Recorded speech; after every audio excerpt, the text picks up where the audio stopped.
Mahigit 120 gramo ng hinihinalang shabu na nagkakahalaga ng humigit kumulang 800,000 piso ang nasamsam ng mga otoridad sa isang matagumpay na buy-bust operation na nagresulta rin sa pagkakaaresto ng 2 individual sa Iloilo City. Nakibalita dyan si Patrolwoman Charmaine Balunsat.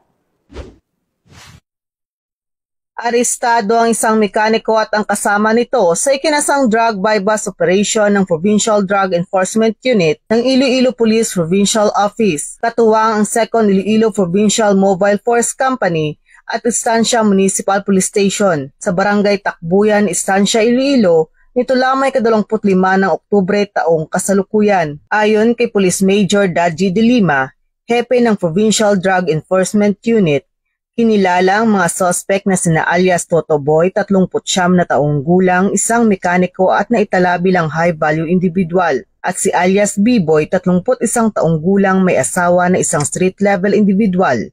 Ang mga arestado ay parehong residente ng nasabing probinsya. Nakumpiska mula sa mga suspect ang isang sachet na buy-bust item, 2 malaki at 3 regular size na heat cell transparent plastic sachet na naglalaman ng pinaghihinalaang shabu at iba pang mga non-drug items. Sa kabuuan, nasa humigit kumulang 120 gramo ng hinihinalang shabu ang nasamsam sa operasyon na nagkakahalaga ng tinatayang 816,000 pesos. Kasalukuyang nasa kustudiya na ng Estancia Municipal Police Station ang mga suspect at maharap sa kasong paglabag sa Republic Act 9165 o ang Comprehensive Dangerous Drugs Act of 2002.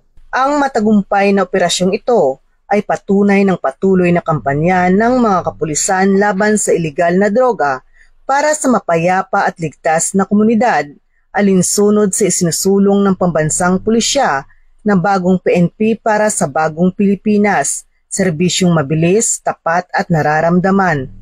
Mula dito sa Western Visayas, ako ang inyong Police News Network correspondent, Patrolwoman Charmaine Balunsat, alagad ng batas, tagataguyod ng Balitang Pulis.